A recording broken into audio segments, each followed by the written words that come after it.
जय हिंद साथियों, मैं जितेंद्र कुमार आप सभी का आपके अपने YouTube चैनल एसपी मंत्रा क्लासेस पर अभिनंदन करता हूं। साथियों, इस चैनल पर मैं आप सभी के लिए टारगेट 90 बैच लेकर आया हूं, जिसमें मैं स्पेशल तौर पर आप सभी को रेलवे ग्रुप डी का तैयारी करा रहा हूं। साथियों, मैंने आप सभी को जब बैच स्टार्ट किया था टारगेट 90 बैच, तो उस पर मैंने एडवांस में शुरू किया हूँ, जिसमें मैंने आपको ट्रायंगल पढ़ाया, उसके बाद हमने सर्किल पढ़ाया, हमने क्षेत्रमिति देखा, क्षेत्रमिति में भी हमने साथियों ट्रायंगल के बारे में चर्चा किया, उसके बाद सर्कल के बारे में चर्चा किया, साथ ही साथ साथियों हमने ये क्या बोलते हैं उसको, ये क्या है वो स्क्वायर वर्ग के बारे में चर्चा किया।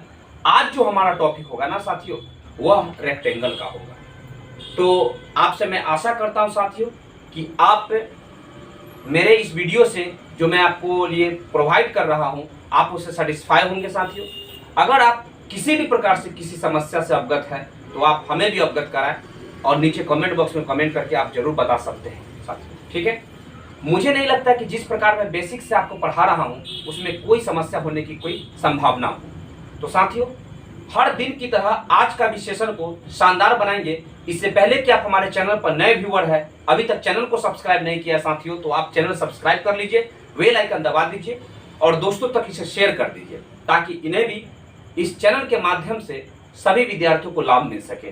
तो साथियों, हमने आज तक जिस प्रकार से पढ़ा, पूरे ईमानदारी और मेहनत के साथ, उसी ईमानदारी और मेहनत के साथ आप धैर्य बनाकर मेरे साथ बने रहिए और देखिए आज के इस क्लास को बहुत ही शानदार बनाऊंगा। ये आपके और हमारे बीच का बहुत ही अद्भुत और सुनहरा क्लास होगा साथियों, जरा ध्यान दीजिएगा, बहुत ही मजा आने वाला है। साथियों, हमने कल स्क्वायर के बारे में चर्चा किया था, जिसका हिंदी होता है वर्ग। वर्ग पर हमने चर्चा किया, उसके बारे में कुछ प्रश्नों को भी हमने देखा। आज हम लोग देखेंगे, हमारा जो आज का टॉपिक होगा वो होगा रेक्टेंगल का। रेक्टेंगल, ठीक है साथियों, रेक्टेंगल का हो जाएगा। क्या हो जाएगा, किसका? रेक्टेंगल, रेक्टेंगल, ठीक है। अब यहां पर रह गया रेक्टेंगल में हमें क्या क्या समझना है, सभी बातों को हम लोग बारीकियों से सीखेंगे साथियों। इसमें कुछ कंसेप्ट है, उसके बारे में हम लोग जान जाएंगे, तब प्रश्नों को हल करेंगे। साथियों, रेक्टेंगल होता क्या है, देखिएगा, ये जो आपको दिखाई दे रहा है ऐसे, ये जो आपको दिखाई दे रहा है, ठीक है ना, ये थोड़ा सा टेढ़ हो गया है, ठीक है। ये जो आपको आकृति दिखाई दे रहा है ना, ये एक रेक्टेंगल है। कैसे साथियों?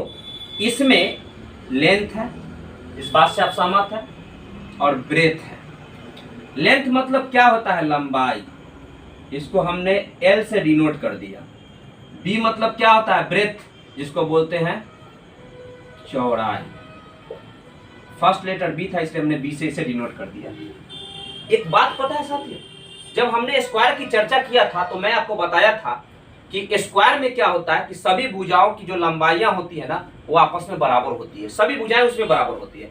लेकिन इसमें क्या है साथियों, इसमें आमने सामने की भुजाएं बराबर होती है। रेक्टेंगल में यही खासियत है कि इसमें आमने सामने की जो भुजा होती है ना, बराबर हो जाती है। यदि साथियों ये लंबाई इसका L है तो ऊपर वाला भी लंबाई L हो जाएगा। अगर ये इसका चौड़ाई है तो यहाँ पर वाला भी ये चौड़ाई B हो जाएगा। कोई दिक्कत साथियों? नहीं। अब रही बात, क्या हमने लंबाई चौड़ाई देख लिया इसमें कि रेक्टेंगल में होता क्या है, आमने सामने की भुजाएं बराबर होती है, ठीक है। तो ये इसके सामने की और ये इसके सामने की भुजाएं बराबर है। साथियों, जिस प्रकार से स्क्वायर में प्रत्येक कोण वहां 90 डिग्री का बनता है, यहां पर भी यह 90 डिग्री का ही कोण बनाता है, ध्यान दीजिएगा। आई लेंथ है, ठीक है। हमने इससे अब हमें कुछ सूत्र प्राप्त करना है। जैसे फॉर्मूला हमें क्या प्राप्त करना है, ध्यान दीजिएगा। हम जानते हैं कि रेक्टेंगल में आमने सामने की भुजाएं बराबर होती है, ठीक है। दूसरी बात, ये 90-90 का कोण बनाता है, ठीक है। अब हमें एरिया के बारे में इसको बोलेगा साथियों कि एरिया क्या होता है रेक्टेंगल का। तो रेक्टेंगल का एरिया की अगर हमें चर्चा करें साथियों, तो हमेशा आपको मैं बताया हूं कि 2D में लंबाई और चौड़ाई चाहिए ही चाहिए, ठीक है।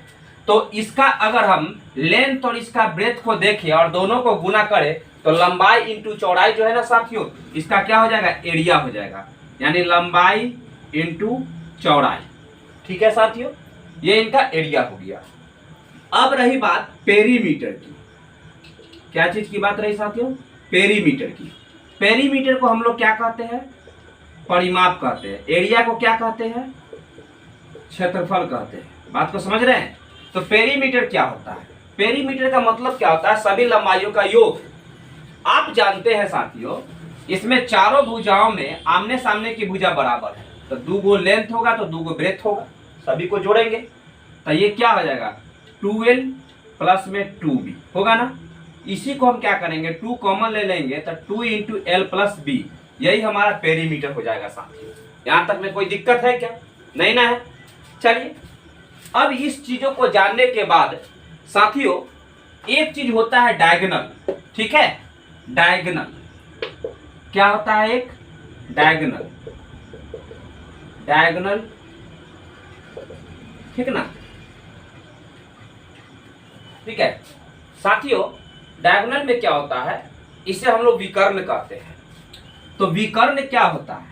ये जो रेखा ऐसे जा रही है, ये जो लाइन ऐसे और ये लाइन ऐसे मिले, यही तो विकर्ण होता है ना। बात को समझ रहे हैं? अगर हम इसे ए बी सी और डी कहें तो यहाँ पर एक ट्रायंगल बनता है। तो ये डायगोनल की जो लंबाई है क्या होगा? पाइथागोरस प्रमेय से क्या हो जाएगा? ये लंब स्क्वायर जोड़ ये क्या हो जाएगा? अगर हम इसको लेंथ ब्रेथ कुछ भी माने कोई दिक्कत नहीं है। तो ये 90 डिग्री का अगर कोण बनाता है साथियों, ठीक है, अगर ये 90 डिग्री का कोण बनाता है तो क्या हो जाएगा? ये हो जाएगा, ये डायगोनल बराबर हो जाएगा, क्या होगा? ये AC बराबर हो जाएगा कितना? रूट अंडर क्या? एल स्क्वायर जोड़ बी स्क्वायर, यही तो होगा। और डायगोनल को हम लोग विकर्ण बोलते हैं, इसलिए विकर्ण हो जाएगा यहाँ पर। बात को समझ रहे हैं? यही तो हमारा टर्म्स है। अब जब हमने इन तीनों बातों को अच्छी तरह से जाना तो अब हमें रह गया है इन सभी पर प्रश्न बनाने के लिए। साथ आप धैर्य पूर्वक बने रहिएगा और इत्मीनान से आप सारे प्रश्नों को देखिएगा साथियों। कैसे रेलवे ग्रुप डी में पूछा गया सवाल किस प्रकार से आपको इससे रिलेटेड पूछा है और पूछे जाने की संभावनाएं हैं, सब कुछ मैं आपको लेके चलूंगा। तो चलिए ध्यान दीजिए। चलिए साथियों, तो प्रश्न को देखते हैं और बहुत ही शानदार तरीके से इस प्रश्न को ट्रिक के साथ साथियों अच्छी तरह से हम लोग हल करेंगे। ठीक है, और आपको अच्छी तरह से मैं सिखाऊंगा साथियों। आप चलिए वीडियो में बने रहिएगा, ध्यान दीजिएगा साथियों। हमारा पहला सवाल क्या कहता है? एक आयताकार, समझ रहे हैं, आयताकार बोर्ड की लंबाई और चौड़ाई का अनुपात 7:5 है। यदि बोर्ड की चौड़ाई 20:5 सेंटीमीटर है तो इसकी लंबाई सेंटीमीटर में बता दे। साथियों ये सवाल NTPC 2017 में पूछा गया है। देखिए ध्यान दीजिए, क्या कर रहा है? लंबाई और चौड़ाई का अनुपात दिया हुआ है। लंबाई लेंथ हो गया, ये हो गया ब्रेथ, ठीक है, चौड़ाई, इसका रेशियो दिया हुआ है कितना? 7:5। अब कहता है साथियों चौड़ाई जो है 20.5 सेंटीमीटर है। चौड़ाई क्या है? 20.5 सेंटीमीटर। जबकि साथियों यहाँ पर चौड़ाई अनुपात में कितना है? 5 के बराबर। तो अनुपात में 5 जो है यही ना बराबर हो जाएगा 20.5 के। चौड़ाई, ये भी चौड़ाई, ये भी चौड़ाई। तो हमें कहता है लेंथ निकालने के लिए तो अनुपात में 7 का मान निकालिए। यही हमारा लेंथ बोला है निकालने को। क्या हो जाएगा? 20, ये हो जाएगा 205 बट्टा में 100, 10 दशमलव हटाएंगे साथियों तो क्या होगा? एक अंक है दशमलव बाद, एक जीरो दे दिए बट्टा में, तो ये हो गया इतना, और बट्टा में ये आ जाएगा कितना? 5। ठीक है, तो 5 को हम क्या करेंगे? 1/5 गुना में कन्वर्ट कर देंगे और इंटू 7। कोई दिक्कत साथियों नहीं ना है? अब ध्यान दीजिएगा, ये 5 से कर जाएगा कितना बार में? 5 चौका 20, 5 एकम 5। ठीक है, ये हो जाएगा 7 का 7, 7 चौका 28 बट्टा में 10, ये भाग लगाएंगे तो 28.7। ठीक है साथियों, सेंटीमीटर में है तो आप सेंटीमीटर दे सकते हैं। ठीक है, तो 28.7 हमारा लेंथ है साथियों, कोई दिक्कत नहीं ना है। अनुपात में ब्रेथ जो दिया हुआ है चौड़ाई, और रियल में चौड़ाई इतना के है तो ये इतना के बराबर, तो लेंथ पूछा था तो लेंथ का मान हमने निकाल दिया। कोई दिक्कत साथियों? इसी तरह से आपको अनुभव होगा साथियों कि आप बहुत कुछ सीख रहे हैं, पूरे बारीकियों के साथ सीख रहे हैं, क्योंकि ऐसा ही सवाल आता है एग्जाम में। ठीक है, इसलिए आपको मेंसुरेशन या एडवांस मैथ से आपको डरने की कोई जरूरत नहीं है। चलिए साथियों, अब हम लोग नेक्स्ट सवाल में प्रवेश करेंगे। साथियों, नेक्स्ट सवाल कहता क्या है, इसका ऑप्शन ए हो जाएगा आंसर। हमारा नेक्स्ट सवाल कहता है कि एक आयत है जिसकी लंबाई उसकी चौड़ाई से 23 मीटर अधिक है। साथियों, आयत की लंबाई जो है ना चौड़ाई से 23 मीटर अधिक है। अगर ये मान के चलिए साथियों ये आयत है, ठीक है, कहता क्या है, चौड़ाई से लंबाई जो है 23 मीटर अधिक है। अगर हम इस चौड़ाई को x मान ले तो लंबाई क्या हो जाएगा, x प्लस में 23 हो जाएगा। इस बात से सहमत है साथियों, क्योंकि चौड़ाई से लंबाई ज्यादा है 23 मीटर। ठीक है, कर दिया हमने। यदि उस आयत के चारों भुजाओं का योग 206 मीटर है तो उसका क्षेत्रफल निकालिए। साथियों, चारों भुजाओं का योग का मतलब आप समझते हैं, परिमाप मतलब पेरीमीटर। तो चारों भुजाओं का योग मतलब पेरीमीटर दिया हुआ है, तो पेरीमीटर क्या होता है, 2 इंटू लंबाई जोड़ चौड़ाई। तो लंबाई x है, चौड़ाई x प्लस 23 है, तो जोड़ेंगे तो क्या होगा, ये हो जाएगा 2x प्लस में 23, जो कि है किसके बराबर, 206 के बराबर है साथियों। इतना में कोई दिक्कत नहीं ना है। इससे हम काटेंगे इसको तो 103 बार में ये कट जाएगा। ठीक है साथियों, अब हम क्या करेंगे, 2x बराबर क्या हो जाएगा, 23 इधर आके घट जाएगा, 123, 3 माइनस 23, ये बचेगा 2x बराबर कितना, 0। 10 में से 2 गया तो क्या बचेगा, 8। तो ये कट जाएगा कितना बार में, 40 बार में साथियों। x का वैल्यू हमें कितना प्राप्त हुआ, तो 40 प्राप्त हुआ। कोई दिक्कत नहीं ना है। हमें कहता है जब हमें x का वैल्यू 40 प्राप्त हो गया, ठीक है, अब देखिए हमें कहा है क्या कि उसका क्षेत्रफल निकालिए। साथियों, हमने चौड़ाई को x माना था, इसका मतलब है कि ये जो चौड़ाई है ये 40 होगा। ठीक है, और लंबाई क्या हो जाएगा, 40 में 23 जोड़ेंगे तो कितना हो जाएगा साथियों, 40 में 23 जब हम जोड़ देंगे तो ये कितना देगा, ये बराबर में कितना दे देगा, ये हो जाएगा कितना, 63 हो जाएगा। ठीक है, लंबाई हमारा क्या हो गया, 63 हो गया। तो हमें एरिया निकालना है। एरिया क्या होता है आयत का, लंबाई इंटू चौड़ाई। तो लंबाई है कितना, चौड़ाई कितना है, 40 है, जबकि लंबाई कितना है, 63 है। तो पहले कुछ भी रखिए ना, कोई दिक्कत नहीं है।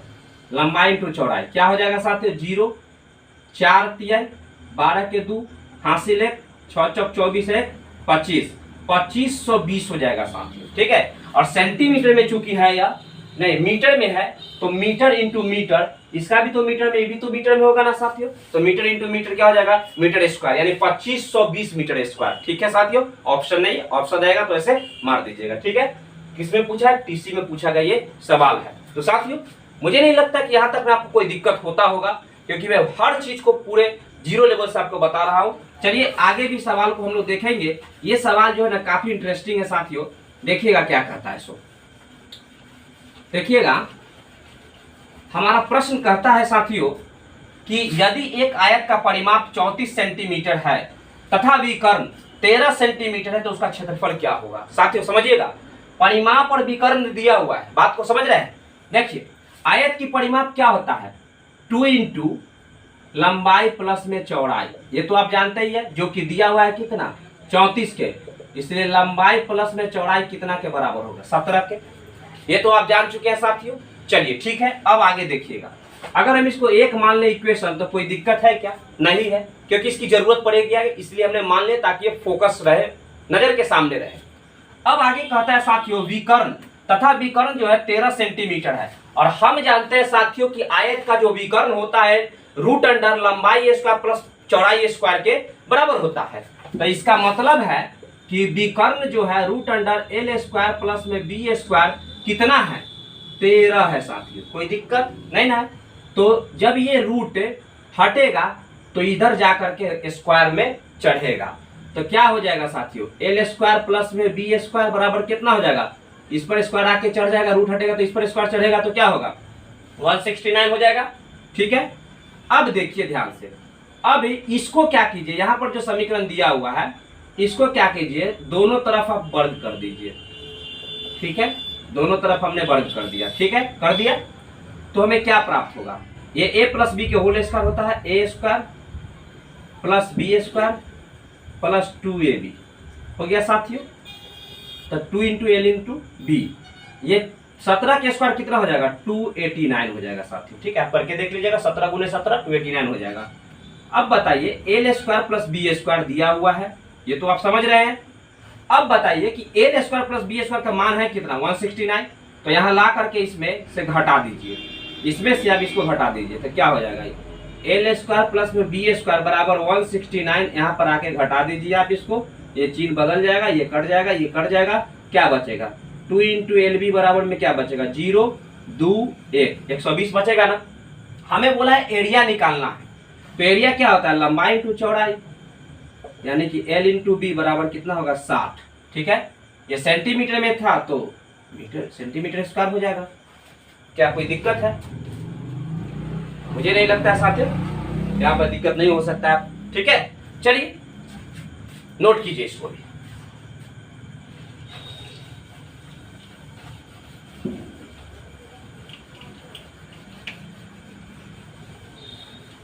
चलिए साथियों, अब हम लोग हमने दूसरा और तीसरा ये भी सवाल देख लिया। अब हम लोग जो है नीचे वाला जो सवाल है इस पर देखेंगे। कहता है किसी आयताकार मैदान की लंबाई चौड़ाई का अनुपात 2:1 है। साथियों लंबाई और चौड़ाई का अनुपात कितना दिया हुआ है 2:1 दिया हुआ है। ठीक है ना, ध्यान दीजिएगा। कहता है मैदान का क्षेत्रफल भी दिया हुआ है। मैदान का क्षेत्रफल क्या दिया हुआ है साथियों, ये 72 वर्ग मीटर, यानी 72 मीटर स्क्वायर। ठीक है ना। अब रह गई साथियों, जब ये रेशियो में दिया हुआ है, अगर हम इसकी लंबाई को यदि हम x रूप में माने कि पूरी लंबाई x रूप में रहा होगा पूरे लेंथ इसका, तो ये क्या हो जाएगा, इसका आधा भाग जो लंबाई का है जो 100 लंबाई हो जाएगा 2x और ये चौड़ाई हो जाएगा x। ठीक है साथियों, अब यहाँ पर देखिएगा तो ये हो जाएगा कितना 2x और इंटू में x, यानी कि एरिया कितना के बराबर होगा एरिया मैदान का 72। 2 से कट जाएगा साथियों 36 बार में, इसलिए एक्स स्क्वायर बराबर 36, इसलिए x बराबर 6। कोई दिक्कत, हमने रूट चढ़ा दिया था तो स्क्वायर रूट 6 आया। अब साथियों तो कहता है कि तो मैदान की लंबाई क्या होगी, बात बताइए। लंबाई क्या है 2 है, अनुपात में 2 है ना। तो अनुपात में जब ये 2 है तो क्या हो जाएगा, ये लंबाई क्या हो जाएगा 2 इंटू 6 बराबर 12। अब ये पूछा है किस में, मीटर में, तो 12 मीटर हमारा आंसर हो जाएगा। ऑप्शन नंबर ए, ये भी आरआरसी में पूछा गया सवाल है साथियों। ठीक है, यहाँ तक में कोई दिक्कत तो नहीं हो रहा होगा साथियों। मुझे आशा है कि आपको किसी भी प्रकार से कोई दिक्कत नहीं हो रहा है। तो साथियों आज के क्लास को इतना ही रखता हूँ। आपको ये वीडियो कैसा लगा नीचे कमेंट बॉक्स में कमेंट करके जरूर बताइएगा। कुछ वीडियो और चलेंगे साथियों हमारा मेंसुरेशन का, हम लोग 2D 3D को देखते हुए समाप्त करेंगे अच्छी तरह से, और बहुत ही बारीकियों से 0 लेवल से मैं आपको पढ़ा रहा हूँ, हर चीज को सिखाते हुए वादा किया हूँ और वादा पर अटल हूँ साथियों। बस आप ये चीज जरूर कीजिएगा साथियों, धैर्य और इत्मीनान के साथ पढ़िएगा।